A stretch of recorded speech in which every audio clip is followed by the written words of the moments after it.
सभागार में उपस्थित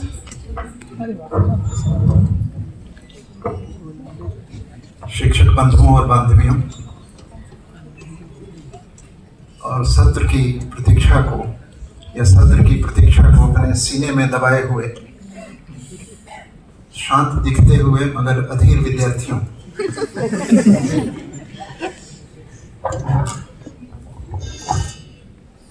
अध्यक्ष की स्थिति उस मेहमान की तरह होती है जो भोज के खत्म होने पर शामियाने में पहुंचता है।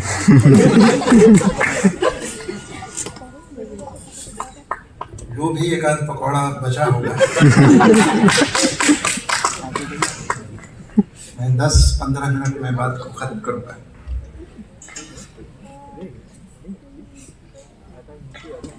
संबोधन में दो लोग बहुत जरूरी थे जो छूट गए समय की हड़बड़ी के कारण। एक तो कविता जयशंकर प्रसाद ट्रस्ट के सचिव और विभाग के अध्यक्ष पवन जी और आप सब।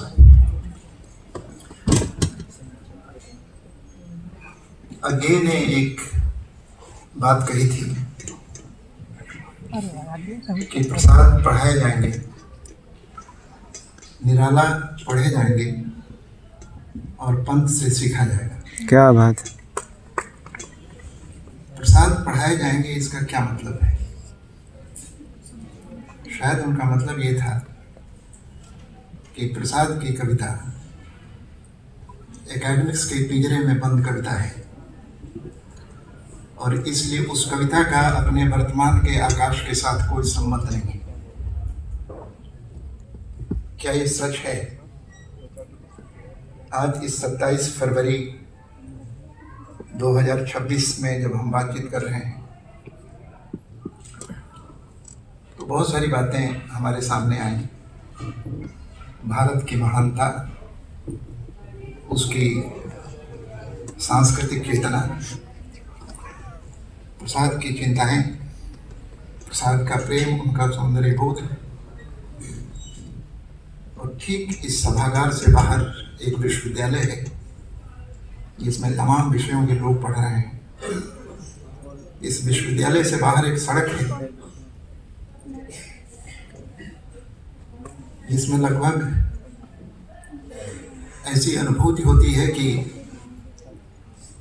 नदियों में जैसे पानी बहता है वैसा ट्रैफिक है और आप बहुत आसानी से सड़क पार नहीं कर सकते। अगर कर लेते हैं तो आप उसे अपना सौभाग्य और दक्षता मान सकते हैं।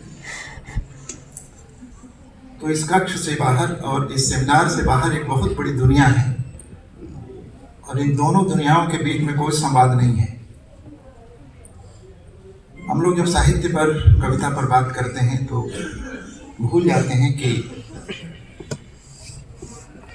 प्रसाद के आखिरी रचनाशीलता का दौर हिंदी में सिनेमा की शुरुआत का दौर भी है और फिर सिनेमा का एक दर्शक वर्ग है।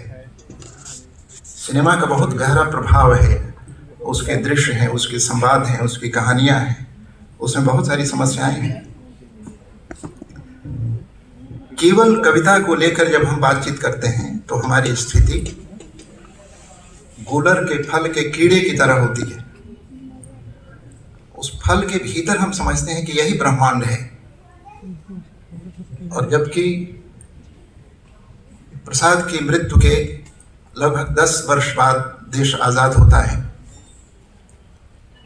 और देश का विभाजन भी होता है, जो भारत के इतिहास की सबसे तकलीफदेह घटनाओं में से एक है। फिर बहुत एक लंबा दौर गुजरता है, आर्थिक उदारीकरण, फिर इसके बाद की तमाम घटनाएं और आज की एक ऐसी दुनिया जो युद्धग्रस्त है। उसमें यूक्रेन है, उसमें फिलिस्तीन है और उसमें हमारा अपना समाज भी है। भारत में युद्ध सीमाओं पर हो या न हो, लेकिन समाज और जीवन में युद्ध बहुत सारे हैं। क्या हम इनको स्थगित करके प्रसाद को पढ़ सकते हैं?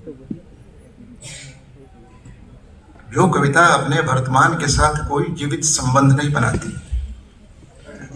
वो या तो गरुड़ पुराण है या सत्यनारायण की कथा है। हम कह सकते हैं कि चीज़ें बहुत महान हैं, बहुत बड़ी हैं, लेकिन हम उसको किस तरह से स्वायत्त करें। प्रसाद की महानता की चर्चा के क्रम में ही आयोजकों के दिमाग में बात रही होगी कि खाना ठंडा हो रहा है। इस ठंडा होते हुए खाने और प्रसाद की कमाईनी के बीच कैसा रिश्ता हम बनाएं, तो मैं कुछ बातें आपके सामने रख रहा हूं। मुझे लगता है कि प्रसाद को बहुत श्रद्धा से देखने की जरूरत नहीं है। किसी रचनाकार को या किसी विचारक को श्रद्धा से देखना उसकी प्रच्छन्न हत्या है।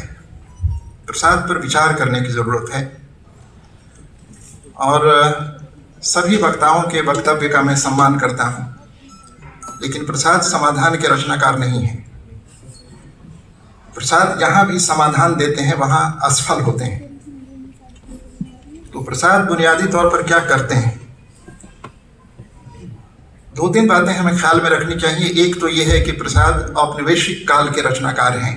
देश जब गुलाम है, ब्रिटिश शासन के अधीन भारत है, उस औपनिवेशिकता के साथ प्रसाद का क्या संबंध बनता है?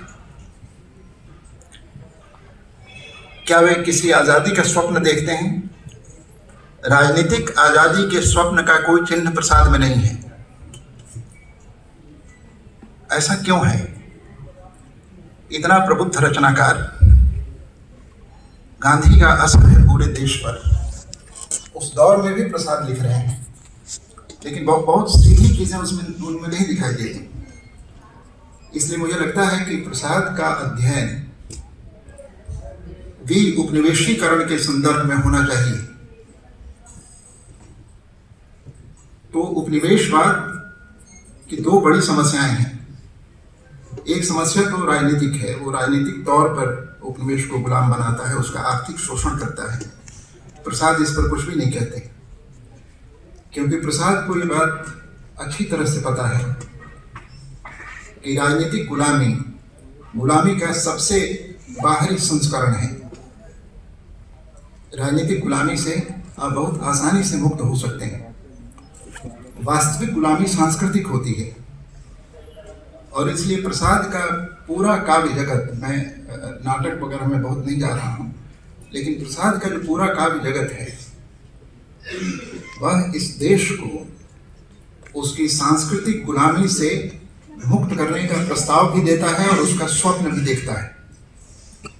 प्रसाद की कविता प्रस्ताव और स्वप्न के किनारों के बीच निर्मित होने वाली और बहने वाली कविता है।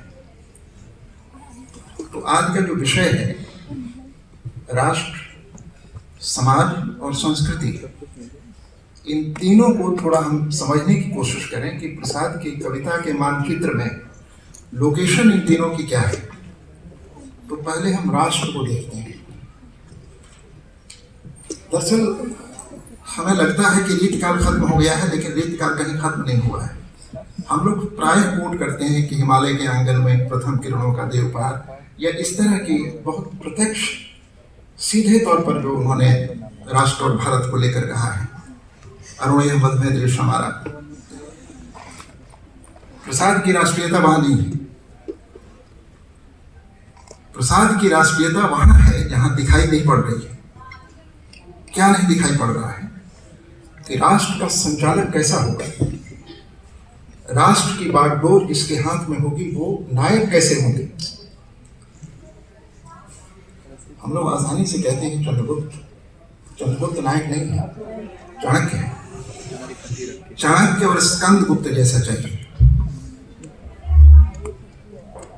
आजादी के बाद के हिंदुस्तान के इतिहास में नायकों का पोस्टमार्टम करके देखें, कितना चाणक्य हम बचा पाए और कितना स्कंदगुप्त हम बचा पाए। अधिकार सुख कितना मादक और सारहीन है, यहां से स्कंदगुप्त शुरू होता है। दरअसल प्रसाद का जो साहित्य है वो हमें एक अफसोस के चौराहे पर खड़ा करता है, और हम सोचते हैं कि काश हमारे पास एक स्कंदगुप्त होता या हमारे पास एक चाणक्य होता। प्रसाद की रचनाशीलता हमारे भीतर की ऐतिहासिक रिक्तता को छूती है और इसलिए हम बेचैन होते हैं, हम उदास होते हैं। जो रचना हमें सुख के वृंदावन में ले जाती है वो रचना दीर्घजीवी नहीं होती। सुख हमेशा बुलबुलों की नियत से ग्रस्त होते हैं, वे बुलबुले की तरह उठते हैं और फूटते हैं। दुख हमारा वायुमंडल है और जो सभ्यताएं दुख को सहेजना भूल जाती हैं वे बर्बर हो जाती हैं।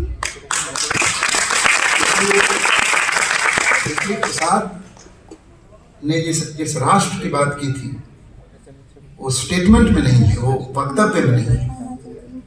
जैसे प्रेम अगर भाषा में कहेंगे तो कथन है, स्पर्श में अनुभूति है, स्पर्श में अनुभव है।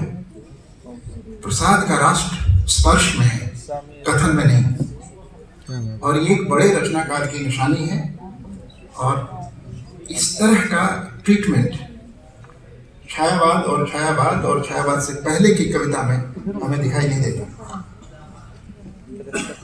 दूसरा सवाल यह है कि एक रचनाकार अपनी परंपरा के साथ कैसा रिश्ता बनाता है। विश्वविद्यालयों में मोटे तौर पर, खास तौर पर वामपंथी आलोचना यह मानती है कि प्रसाद परंपरा के कवि हैं। क्या प्रसाद वाकई परंपरा के कवि हैं या परंपरा से जिरह के कवि हैं? मुझे लगता है कि प्रसाद परंपरा से जिरह करते हैं और हिंदुस्तान की जो पूरी परंपरा है उसमें एक विरोधाभास है। वह निवृत्ति को पूजती है, निवृत्ति को स्वीकार करती है। इसलिए इस देश के सांस्कृतिक मानस ने राजाओं को नहीं, सन्यासियों को याद रखा। बुद्ध के बाद पता नहीं कितने राजा आए और चले गए, लेकिन हमारे सांस्कृतिक मानस में कोई राजा नहीं है, सन्यासी है। तो जो निवृत्ति है उसको प्रसाद ने अस्वीकार किया और कहा कि जीवन निवृत्ति नहीं जानता, जीवन उत्सव है। जीवन उत्सव है, इसका मतलब है कि जीवन में इच्छाएं हैं। इच्छाओं का जो सघन रूप है वो काम है। काम वरेण्य है क्योंकि काम से सृजन संभव होता है। निवृत्ति का निषेध किया कामायनी में यह कहकर, काम मंगल से मंडित श्रेय सर्व इच्छा का है परिणाम। जो दुनिया दिखाई पड़ रही है ये इसी काम के कारण है। लेकिन तब सवाल ये है कि इच्छा जब शब्द आया, इच्छाओं और जीवन के बीच कैसा संबंध बने। इच्छा अगर अनियंत्रित है तो वह सभ्यता को अराजक भोगवाद की तरफ ले जाएगी। इच्छाओं में और एक वैश्विक मानवता में संतुलन बिंदु की तलाश, छटपटाती हुई तलाश प्रसाद के यहाँ है। इसलिए सुख जरूरी है लेकिन सुख का संग्रह नहीं। अगर तुम केवल सुख का संग्रह करोगे तो एक दिन तुम्हारी सभ्यता जम गए निर्झर की तरह और जलप्रपात की तरह हो जाएगी। सुख केवल सुख का वह संग्रह केंद्रीभूत हुआ इतना, अगर केवल सुख बटोरते रहोगे तो जमी हुई झील में बदल जाओगे। इसलिए इच्छाओं को पनपने दो, लेकिन इच्छाओं को कहो कि वो तुम्हारी औकात में रहे। इच्छाओं के नियंता हो तुम। प्रसाद प्रवृत्ति मार्ग का समर्थन करते हैं, लेकिन प्रसाद इच्छाओं से मनुष्य के संकल्प को बड़ा मानते हैं।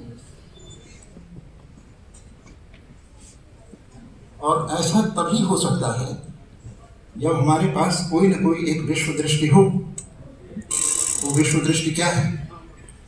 अपने में सब कुछ भर कैसे व्यक्ति बिना विकास करेगा। आप सभी लोग जानते हैं कि इस दुनिया का जो 80% धन है वो दुनिया के केवल 10% लोगों के पास है। और ये जो आपको युद्ध, हिंसा, बेचैनी, अराजकता दिखाई पड़ रही है, ये पुलिस थानों की कमी की वजह से नहीं है। हमने ऐसी सभ्यता निर्मित कर दी है जिसमें बहुत असंतुलन है। इच्छा और मनुष्य के विवेक के बीच की संबंधहीनता की परछाइयां हैं जो दिखाई पड़ रहा है। और तीसरी और आखिरी बात इस संदर्भ में, ये प्रकृति और मनुष्य के संबंध की रक्षा अगर हमारी इच्छाएं नहीं कर पा रही हैं तो वो विनाशकारी हैं। और हमारे समय का जो समूचा भोगवाद है वो मूलतः प्रकृति के विनाश पर टिका हुआ है। इसलिए कामायनी में जो प्रलय है वो प्राकृतिक घटना नहीं है, वह देव सभ्यता के उच्छृंखल, आत्म केंद्रित, अनियंत्रित भोगवाद की अनिवार्य परिणति है। पुराणों में अभी तक प्रलय की तमाम घटनाएं एक चक्र का परिणाम थी कि शुरू होगा सतयुग से और कलयुग में प्रलय होगा और फिर सतयुग शुरू हो जाएगा। कोई सतयुग कलयुग नहीं है।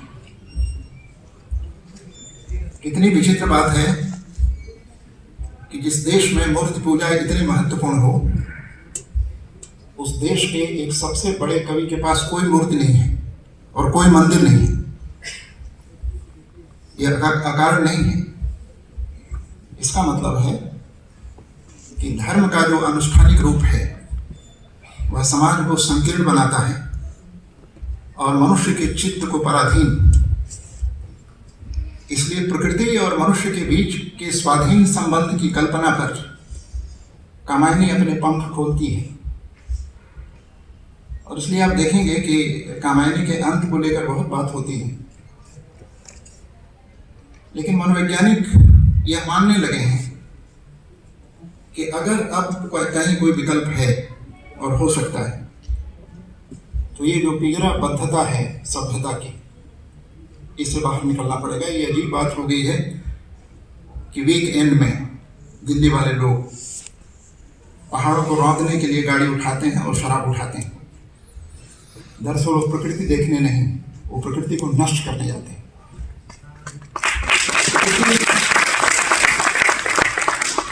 प्रकृति और मनुष्य के बीच के संबंधों को पुनर्बहाल करने की जो चिंता और पीड़ा है, हम अपने वर्तमान के आंख से उनकी कविता को हम पढ़ सकते हैं। संस्कृति का जहाँ तक सवाल है, क्योंकि समय नहीं है तो दो ही बिंदुओं पर मैं बोलूँगा। संस्कृति के बारे में हमें झूठ बोलने की बहुत आदत हो गई है। भारत की संस्कृति बहुत महान है, पता नहीं कहाँ से महान है, लेकिन है, ऐसा हम कहते हैं। लेकिन जो हमारा सांस्कृतिक कोर है उसको हम कैसे देखेंगे? तो मुझे लगता है कि दो चीज़ों पर संस्कृति रिफ्लेक्ट करती है, अपने को प्रतिबिंबित करती है। एक तो सौंदर्य बोध पर। प्रसाद के यहाँ सौंदर्य कैसा है, सौंदर्य के बारे में वो क्या कहते हैं महत्वपूर्ण नहीं है, सौंदर्य कैसा है।